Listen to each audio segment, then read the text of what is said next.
be totally honest, I don't remember how exactly the thing came about, but I was, I always made music, and I was, I think 15, and I knew he was doing his next movie, and I might have just written him some ridiculous letter saying, I do music. J.J. Abrams was a fan of my magazine. I think at this point I had sold Cinemagic to Starlaw, but I started another similar magazine called Amazing Cinema. And he was working on some articles for me. As a Super 8 filmmaking freak, I was always looking for tips and hints on how to make, do special effects basically. And I just loved that stuff when I was a kid, and still do, but not Super 8 anymore. But looking at that magazine is inspiring because it made you realize, oh, you're not the only one who is, this sort of film geek staying at home kind of making movies. So it was always sort of like an inspiration. And I can't remember how it came up, but I guess when he found out I was going to do this Nightbeast, and he offered his services, and he was offered to do music.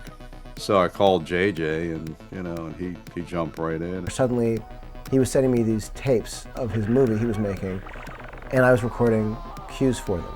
So I would send, and I didn't have time code or anything, and at the time, we had a 3/4 inch video deck at home for some reason, and it was before, VHS was a sort of a standard, or existed at all maybe. Anyway, he would send me these tapes, and so I'd watch these tapes, and I'd sort of time out, like using a watch, sort of how long these sequences were, and sort of where things would occur, and I'd go and I'd record a cue on a 4-track, and then send it back to him, and he'd call me or write me a note saying, yeah, that's great. Most of the chase music, not all of it, but a lot of it is stuff he did. And he did the love scene music, which is kind of funny when I think about it, because JJ was like 15 at the time. And my son, about 13, 14, doing the sound recording in that scene. So I had like these two underage kids who contributed heavily to that, that naked love scene.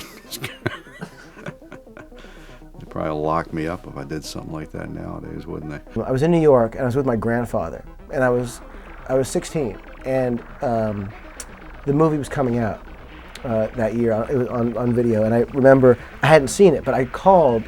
We were in New York, we were in Farmingdale, New York, and I called, and there was a video store that had a copy. And I called and I said, could I buy the video? And they were like, yeah, all right, So I remember my grandmother drove me to the store, and I went and bought it. And I had this copy of this thing that was like, I was just so blown away that like the movie actually had come out.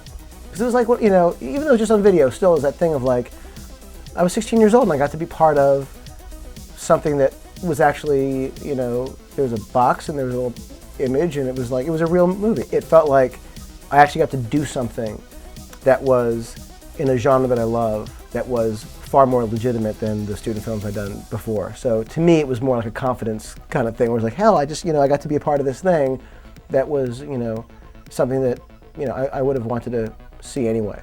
I knew JJ was talented. I mean, he just had a flair for this stuff. He's pretty brilliant.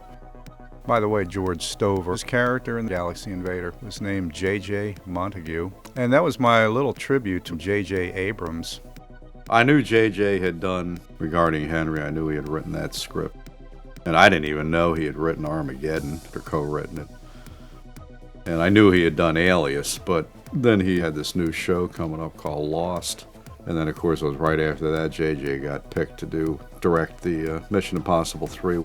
I mean, he was, to me, sort of the way, John Waters was to sort of comedy in Baltimore. He was to sort of the horror of it, and he never got the sort of attention that I thought he deserved. Good old JJ from Nightbeast went on to the loftier heights of Hollywood, It's one of the Hollywood it people. I'm grateful because, he provided, as a kid, he provided me with amazing sort of inspiration to sort of keep making movies. And as a filmmaker, he made some, did some really fun work, and as someone who gave me a shot to be part of something, it was just a thrilling experience.